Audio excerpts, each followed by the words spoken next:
မျိုးသမီးကမင်္ဂလာဆောင်ပြီးခါစားခင်မွန်းကတကယ်ပဲမတန်ဆွမ်းတာလားဆိုတာသိကျင်လို့ရေချိုးကန်ထဲမှာအိပ်ပျော်တယ်လို့ဟန်ဆောင်လိုက်တဲ့ချမ်းသာတဲ့ခင်မွန်းကသူ့ဇနီးရေချိုးရင်းအိပ်သွားတာကိုမြင်တော့ရုတ်တရက်ထွက်ပြီးအခန်းထဲကိုပွေ့ချီပို့ဖို့ကြိုးစားခဲ့တယ်အဲ့ဒီအချိန်မှာပဲအမျိုးသမီးနိုးလာပြီးသူ့ကိုတင်းတင်းဖက်လိုက်တယ်ဒါပေမဲ့သူ့ရုပ်ဝက်ချက်ပေါ်သွားတာကိုခင်မွန်းကလုံးဝမရှက်ခဲ့ဘူးဘာကြောင့်လဲဆိုတော့သူကဒီမျိုးသမီးဟာငငယ်တုန်းကအဖျားကြီးလို့အုံနောက်ထိခိုက်ခဲ့ပြီးဘာမှနားမလည်ဘူးလို့ယုံကြ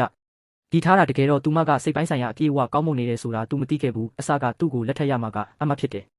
လွန်ခဲ့တဲ့9နှစ်ကနှစ်ဖက်မိသားစုကြားလက်ထက်စာချုပ်ချုပ်ထားခဲ့တာဒါပေမဲ့ချမ်းသာတဲ့သူကကားမတော်တဆမှုကြောင့်ခြေထောက်နှစ်ဖက်အသုံးမပြုနိုင်တော့ဘူးအဲ့ဒီအတွက်မိထွေးကသူ့သမီးအရင်ကိုမတန်ဆွမ်းတဲ့သူနဲ့မပေးစားခြင်းပဲအစားထိုးပြီးဒီမျိုးသမီးကိုမင်္ဂလာဆောင်ခိုင်းလိုက်တယ်သူတို့သမီးဝတ်စုံဝတ်ပြီးအိမ်ကြီးကိုရောက်လာတဲ့သူမဟာအိမ်ကူတွေကြိုဆိုတာကိုအရန်ပျော်ရွှင်နေခဲ့တယ်တစ်ဖက်မှာတော့သူမရဲ့မိသားစုကသူတို့သားပေးတဲ့မင်္ဂလာလက်ဆောင်တွေရလို့ဝမ်းသာနေကြပေမဲ့လက်ဝတ်ရတနာနဲ့ငွေအားလုံးဟာဥပဒေအရအမျှ